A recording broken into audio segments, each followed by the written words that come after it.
10년이 훅 가겠더라고요. 여태까지 제대로 쓰지 않고 넘기고 미뤘던 게 너무 후회됩니다. 살다 보면 다양한 문제들이 생기잖아요. 근데 돌이켜보면 그게 대부분 어떤 일이나 계획들을 미루면서 시작된 거더라고요. 아, 내일 해야지. 오늘은 너무 귀찮아. 이러면서 미루다 보면 결국 문제가 되어서 돌아오더라고요. 분명 작은 것들을 미뤘는데 문제가 되어 돌아올 땐 엄청 크게 느껴집니다. 이걸 꾸준히 정리하고 안 하고가 삶의 만족도, 불안한 미래에 대한 확신, 효율성에서 너무 큰 차이를 만들더라고요. 안녕하세요, 리첼린입니다. 살다 보면 분명 이런 날이 있죠. 이거 저번에도 생각했던 것 같은데 몇 년 전에도 비슷한 일 있지 않았나? 그땐 어땠지? 이런 것들이 결국 떠오르지 않게 되면 에라 모르겠다 하고 지나가 버립니다. 실제로 연구에 따르면 사람은 하루에 6,000번 이상 생각을 전환한다고 해요. 머릿속은 잡동사니를 전부 다 넣어둔 창고 같은 느낌이라서 온갖 기억, 고민, 걱정, 아이디어 등 별의별 생각들이 다 둥둥 떠다니는데요. 이렇게 많은 생각들이 머릿속에서 정리되지 않은 상태로 뒤죽박죽 엉켜 있으면 뭐가 나한테 도움이 되는 건지, 어떤 걸 먼저 해야 하는지 우선순위를 알아차리기가 어려워져요. 그러다 보면 더 답답하고 이 방향이 맞는지도 모르겠고 더 정신없이 시간만 지나가 버리거든요. 이렇게 살면 무조건 돼 하고 누가 정답 좀 알려줬으면 좋겠다. 저는 이런 생각 어릴 때부터 진짜 많이 했어요. 근데 인생엔 정답이 없잖아요. 확실하지 않은 미래는 너무 불안하고 이대로 살면 안 될 것 같고 인생에도 시험처럼 족보가 있었으면 좋겠는데 그런 일은 절대로 일어나지 않죠. 성공한 사람들이 그러잖아요. 30대부터는 인생이 갈린다고. 그래서 저는 다이어리를 그냥 흘러가는 대로 살지 않기 위해서 써요. 계획 세우고 되돌아보며 피드백하는 게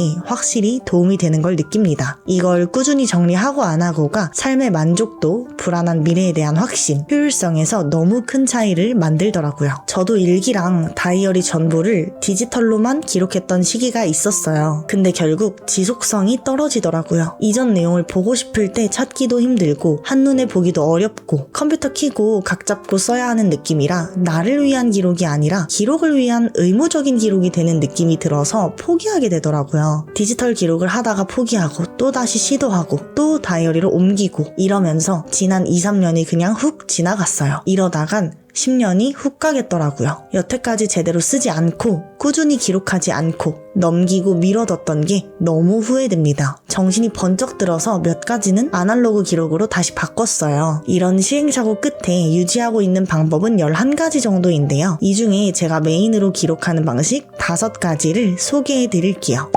첫 번째는 일정 관리입니다. 아마도 가장 많은 분들이 다이어리를 일정 관리 용도로 쓰지 않을까 싶은데요. 저는 일정을 2가지로 나눠서 쓰고 있어요. 하나는 유튜브용, 하나는 전체 일정 정리용. 저는 유튜브를 하고 콘텐츠를 만드는 걸 하나의 프로젝트처럼 생각하고 있는데요. 기획, 촬영, 편집, 업로드까지 단계별로 쪼개서 따로 프로젝트처럼 일정을 관리하고 있어요. 생각보다 단계가 좀 있어서 머릿속에만 있으면 뭘 언제 해야 하는지 헷갈리는데 이렇게 정리해두면 한눈에 보여서 편하더라고요. 이런 식으로 이번 주에 뭘 해야 하는지 간단하게 적어두고 있어요. 그리고 실제 일정은 변동성이 많아서 이건 종이엔 안 쓰고 노션이나 아이패드로 정리합니다. 갑작스러운 일정이나 약속이 바뀔 때 수정하기 편하니까요. 종이에다가 쓰면 수정했을 때 너무 지저분해지더라고요. 특히 저는 포잡러라 변동성이 워낙 크기도 하고 시간도 정말 없는데 이런 식으로 일정을 테트리스하고 있습니다. 월요일부터 일요일까지 해야 할 일을 쭉 나눠놓고 거기서 조절하는 느낌이에요. 이걸 왜 나눠서 쓰냐면요. 유튜브 일정은 전체적으로 한눈에 봐야 어떤 게 완료되고 어떤 게 진행 중인지 파악하기가 편한데 개인적인 일정이나 다른 일까지 다 겹쳐버리면 한눈에 안 들어와서 불편하더라고요. 그래서 전체 일정은 오늘 그리고 이번 주에 전체적으로 해야 하는 일을 보면서 시간을 쪼개고 테트리스하는 용도고 유튜브 일정은 프로젝트 전체를 한눈에 보는 용도예요. 그래서 저는 이렇게 분리해서 쓰고 있어요. 두 번째는 감정 기록입니다. 이건 제가 제일 중요하게 생각하는 부분인데요. 힘든 시기에는 감정이 롤러코스터처럼 왔다 갔다 하잖아요. 어떤 날은 오늘 진짜 잘했다 싶다가도 다음 날은 사소한 일에 멘탈이 괜히 흔들리고 갑자기 내가 왜 이러고 있지? 싶을 때도 있고요. 예전에는 그냥 그런가 보다 하고 넘겼어요. 근데 같은 실수를 반복하게 되더라고요. 비슷한 상황에서 비슷하게 감정 소모를 하고 후회하고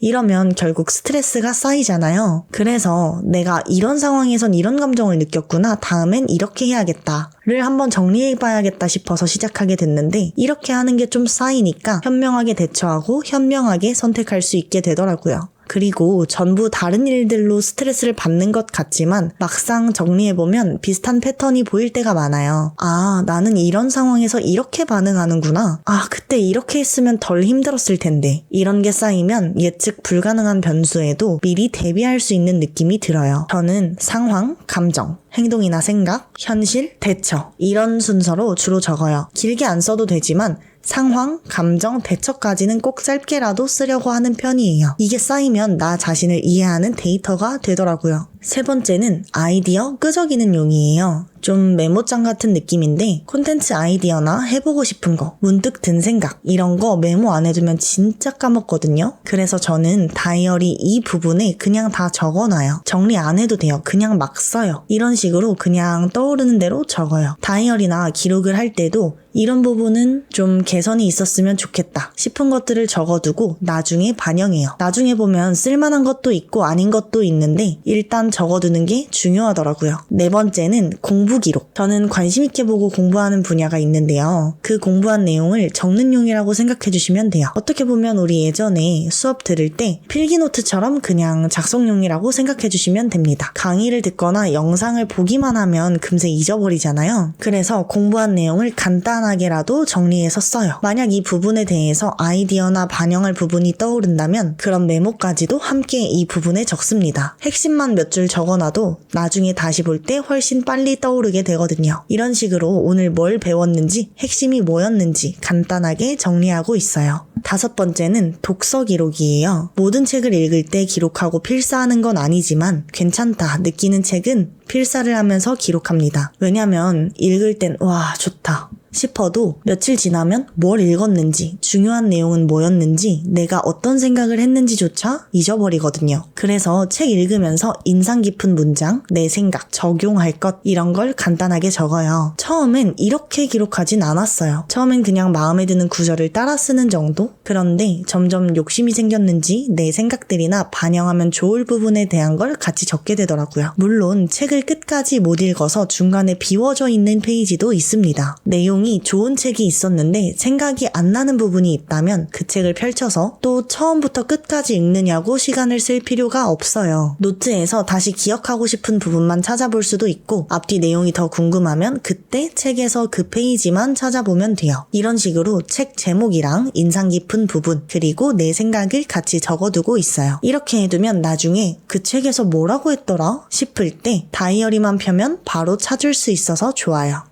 자, 오늘 제가 쓰고 있는 다이어리 활용법 5가지를 보여드렸어요.